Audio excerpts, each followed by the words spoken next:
Hi guys! Share ko lang kung paano ako kumuha ng US visa from the Philippines as someone working abroad or here in Japan.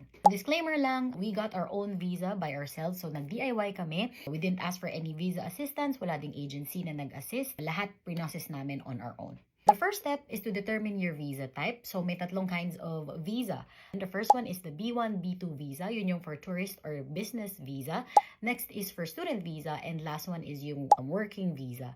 And we applied for the B1, B2 visa. Yun yung most common type na ina-applyan ng mga magtutour sa US. Second step, once you determined your visa type, you need to complete the DS-160 form. Yung DS-160 form, you can find it online. You need to fill out the online application form through the website. And yung website is the US Department of State. So this form will ask for your personal information, background details, travel plans, lahat-lahat. Kahit mga relatives mo sa US, your salary, expect mo that all the information tatanong nila. My tip is to allot maybe days or weeks to fill out the DS-160 form kasi you need to be very detailed and you need to be honest with your answers.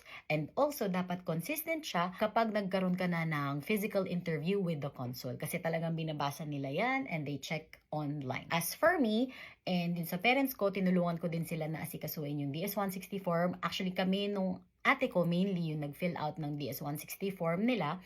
So, it took us weeks para matapos yung DS-160 form kasi nagtatanong ng relatives information, saan sila graduate, ano yung work nila, mga ganong details. And then, yung form ko naman, personally, ako ang nag-fill out kasi mas madali. Lahat ng details, meron na ako. Kailangan din ng background details about your work, the company that you're working for, and your salary. You also need to fill out kung ano yung mga ginagawa mo sa trabaho, ganyan. And yung mga previous jobs mo, ilalagay mo din yun.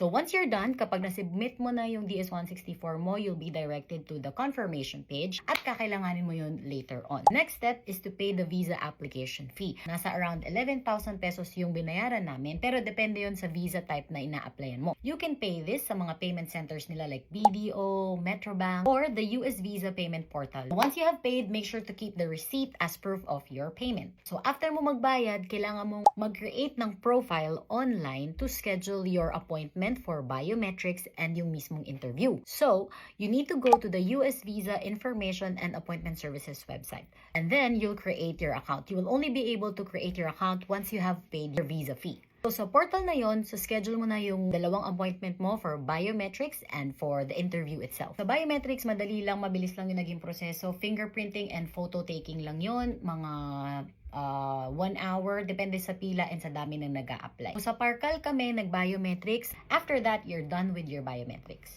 Don't forget to bring your passport, confirmation page, and appointment letter. Next step is to attend your US visa interview sa US Embassy na mismo yon. So, yung interview, yun yung most critical part of the process kasi ito yung face-to-face interview with the consul. Usually, the consular officer will ask for your details, the purpose of your trip, your plans, your itinerary, and if you have relatives in the US. For this one, you need to bring your documents such as your passport, DS-160 confirmation page, yung may barcode, yung receipt of your visa application fee, appointment confirmation letter, and financial documents such as your bank statements, your payslips, savings account, lahat ng meron ka. Sabay-sabay kami ng parents ko sa isang window and sabay-sabay na rin kami tinanong ng consular officer kasi ganun naman ata talaga kapag group travel. So yung consular officer, binasa na niya yung DS-160 namin ahead of time kasi ang unang tanong niya na sa akin ay, so you're working in Japan. Where exactly in Japan?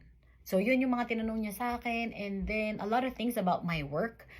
Sa parents ko naman, ang tinanong lang is if they're working here in the Philippines. And we said no kasi they're senior citizens. With regards to my travel history, hindi na rin ako tinanong kung magkano yung salary, hindi na rin tinanong, and kung magkano yung laman ng bangko ko.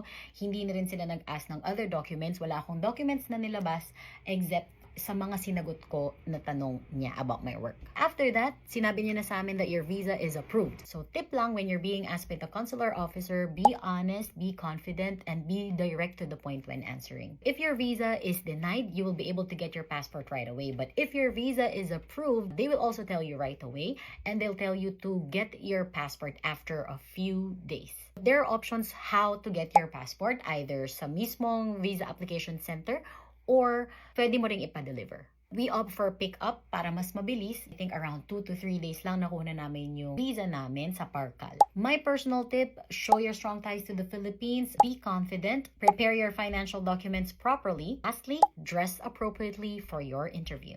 And there you have it. These are the steps on how to apply for a US visa from the Philippines. Good luck on your application. That's it for me. Thank you for watching. Follow for more.